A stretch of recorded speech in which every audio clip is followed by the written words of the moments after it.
સાબરકાંઠાના તલોદ પંથકમાં 2 કલાકમાં 4 ઇંચ વરસાદ ખાબક્યો। અવિરત વરસાદથી ગામ તળાવમાં ફેરવાયું। સહકારી મંડળીમાં વરસાદી પાણી ભરાતા અનાજ પલળ્યું।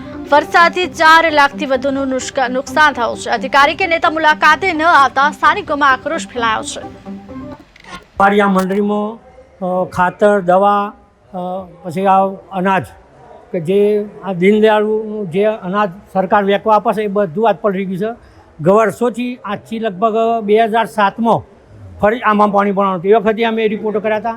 એમાં અમારા આકને પાઇપલાઇનો કરી ગટર લાઈનો કરી પણ ગટર લાઈનોનું પાણી રસ્તાનું પાણી પાછું મંડળીમાં આવે ને એ રીતે એન્જિનિયરો બોલા આગળ કરીશું। અને આગળ પાછળ કોઈ પણ તાલુકાનો કે જિલ્લાનો વ્યક્તિ આવીને આ કાર્ય કેવું કર્યું, શું કર્યું, કેમ કર્યું એ જોવા આવ્યો નથી।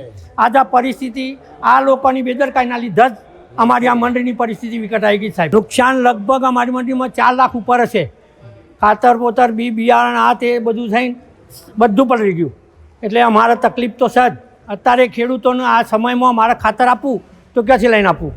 એટલે મોટો ગરીબોનો અનાજ સરકાર ગરીબોનો અનાજ આપે છે, અમે વેચીએ છીએ, પણ આ પરિસ્થિતિમાં ગરીબોને ક્યાંથી લઈને આપવું?